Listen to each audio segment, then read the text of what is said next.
ఇంటికెళ్లేందుకు అశ్విన్ కోసం special flight. Hats off BCCI. నెట్టింట ప్రశంసలు. తెలుసుకునే ముందు అన్న ప్లీజ్ అన్న సబ్స్క్రైబ్ చేయరా కొట్టన్నా. ఇంగ్లాండ్తో రాజ్కోట్ టెస్ట్ రెండో రోజు ఆట ముగిశాక రవిచంద్రన్ అశ్విన్ సడన్ గా ఇంటికి వెళ్లిన సంగతి తెలిసిందే. అప్పుడు ఫ్యామిలీ ఎమర్జెన్సీ సందర్భంగా అశ్విన్ మూడో టెస్టు నుంచి తప్పుకుంటున్నట్లు బీసీసీఐ ప్రకటనలో తెలిపింది. BCCI vice president Rajiv Shukla ట్వీట్తో అశ్విన్ తల్లికి ఆరోగ్యం బాలేదని తెలిసింది. ఆ సమయంలో ఆమె దగ్గరుండాలని భావించిన అశ్విన్ చెన్నై వెళ్లాలని నిర్ణయించుకున్నట్లు శుక్లా చెప్పాడు.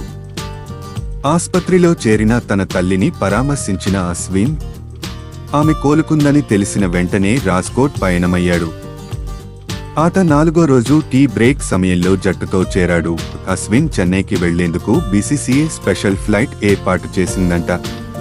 ఈ మేరకు టీమిండియా మాజీ కోచ్, ప్రముఖ కామెంటేటర్ రవిశాస్త్రి ఈ విషయం చెప్పాడు. బీసీసీఐ సెక్రటరీ జై షా అశ్విన్ కోసం ప్రైవేట్ చార్టర్ ప్లేన్ ఏర్పాటు చేసి చెన్నైకి పంపించినట్లు మ్యాచ్ కామెంటరీ సందర్భంగా వివరించాడు శాస్త్రి. మళ్లీ వచ్చేందుకు కూడా బీసీసీఐనే ఏర్పాట్లు చేసిందని అన్నాడు. దీంతో బీసీసీ చేసిన పనికి నెట్టింట ప్రశంసలు దక్కుతున్నాయి. మీరు క్రికెట్ అభిమాని అయితే వెంటనే మా ఛానల్ ని సబ్స్క్రైబ్ చేసుకోండి.